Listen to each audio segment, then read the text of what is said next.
जय गुरुदेव। एक बार परम पूज्य स्वामी जी महाराज ने सत्संग सुनाते हुए कहा, शारीरिक पूजा इंद्रियों की पूजा है, इसका आत्मा पर कोई असर नहीं। हाँ, अगर वो भी सच्ची लगन से करोगे तो कर्म फल मिलेगा। जब भी तुम भजन पर बैठो तो एक नया उत्साह लेकर बैठो कि आज कुछ पाकर ही रहेंगे। यह संकल्प लेकर बैठोगे तो मन रुकेगा। तुम ऐसे ही बैठ जाते हो, मन भागता रहता है और तुम सोच लेते हो कि भजन कर लिया। जब भी तुमसे पूछा जाता है कि कुछ करते हो कि नहीं, तो तुम्हारा जवाब होता है कि कभी किया, कभी समय नहीं मिल पाया तो नहीं किया। इस तरह से काम नहीं चलेगा।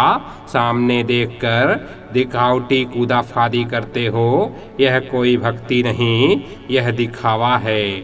हम लोग भी स्वामी जी के पास जाते थे तो प्रणाम करते थे। जब जैसा समय देखा, कभी दूर से प्रणाम कर लिया भाव से, कभी पास मौका मिला तो जाकर प्रणाम किया। जल्दीबाजी और कूदाफादी यह बदतमीजी है, इससे दया नहीं मिलती। वह सब समझता है कि कौन किस भाव से आया है। असल में तुमको अपने काम पर भरोसा नहीं है, अपनी मेहनत पर भरोसा नहीं है। ध्यान भजन भी कभी किया, कभी नहीं किया, इसलिए तो कूदाफादी करते हो। जो भजन करते हैं वो गंभीर और शांत रहते हैं। हर इंसान के साथ एक कुदरती कैमरा है, वह लोहे का नहीं है कि खराब हो जाएगा। बच्चा जब 5 साल का होता है तब तक कैमरा बंद रहता है। 5 साल यानी 5 वर्ष की उम्र के बाद जब पहला दिन लगता है, उस दिन से कैमरा चालू हो जाता है। ऑटोमेटिक कैमरा है जिसकी दिव्य आँख यानी तीसरी आँख खुली हुई है।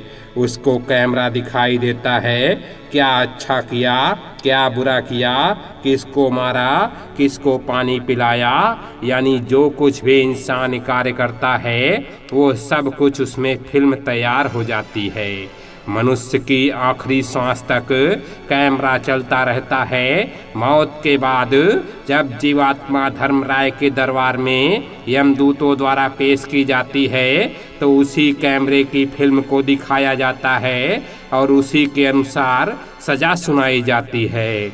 जो साधक हैं इस रहस्य को जानते हैं और वह बराबर इन दृश्यों को देखते रहते हैं। जब जीवात्मा ऊपर को चलेगी तब इसका रूप बढ़ेगा, इसका आकार बढ़ेगा, और जब चारों खोलों से अलग होगी तभी अपने रूप में आएगी।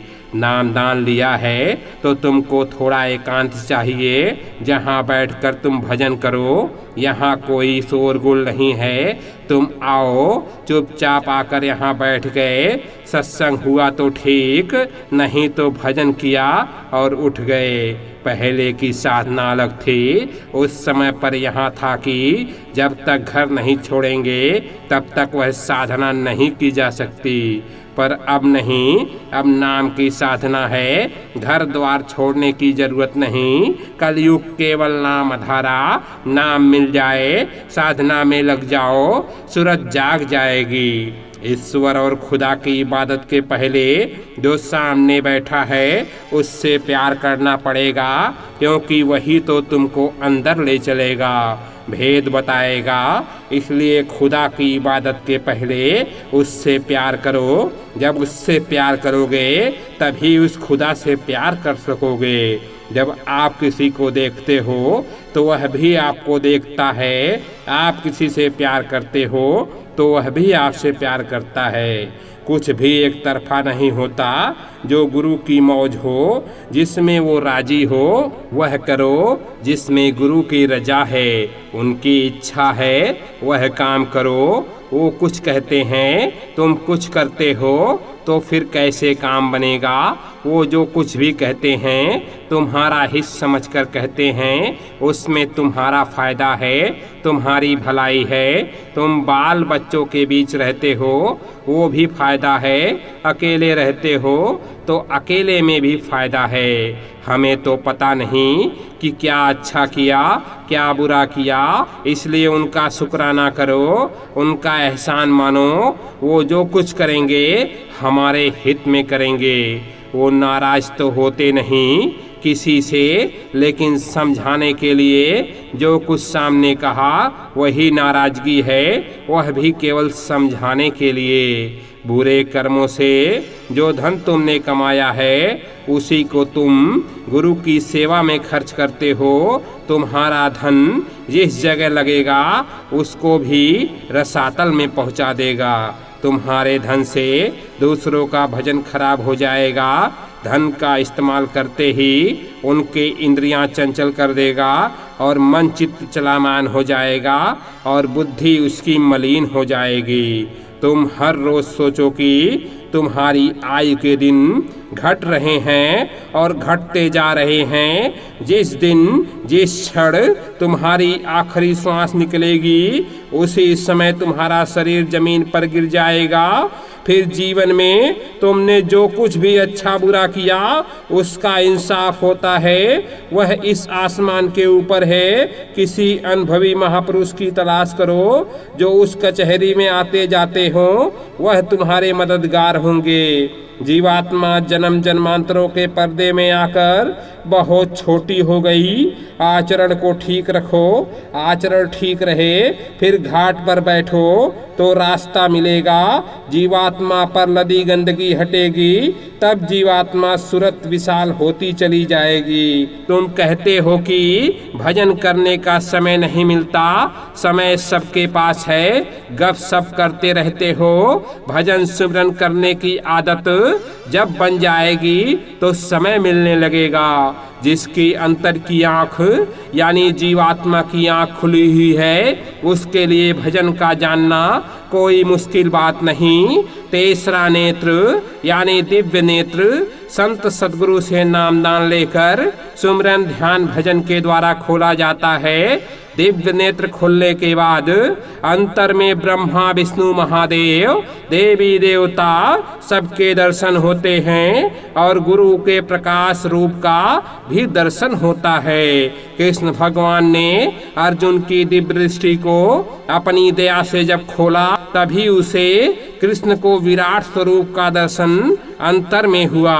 हर आदमी को चाहिए कि वह अहंकार रूपी भूत से बचे। भूत तो और भी हैं जैसे काम क्रोध लोभ मोह, परंतु अहंकार का भूत सबसे बड़ा है। अहंकार से मनुष्य दूसरों पर अत्याचार करता है, रोब जमा कर घटिया व्यवहार करता है, उसके मन को ठेस पहुंचाता है, सामने वाले को अपने विरुद्ध कर लेता है। धीरे धीरे वही आदमी विद्रोह करने पर मजबूर हो जाता है। मिथ्याभिमान से मानसिक संतुलन बिगड़ जाता है। अपनी जुबान का प्रयोग कुल्हाड़ी की तरह करता है, फिर पर्वत से गिरने जैसा चोट अनुभव करता है। अपने कर्मों के कारण उसे अपना सिर नीचे करना पड़ता है। अहंकार अनेक प्रकार के झगड़ों की जड़ है। अहंकार के नशे में मनुष्य यह भूल जाता है कि देह नश्वर है, धन और सत्ता सदा साथ नहीं रहते। जीवन शक्ति और यौवन की कोई स्थित रहने वाली चीज नहीं। अहंकार एक प्रकार से जिद है, अशुद्ध रूप है। अहंकार के अशुद्ध रूप को छोड़ो, शुद्ध करने में लग जाओ, इसी में भलाई है। नम्रता को धारण करने से अहंकार स्वतः ही नष्ट हो जाता है। जय गुरुदेव।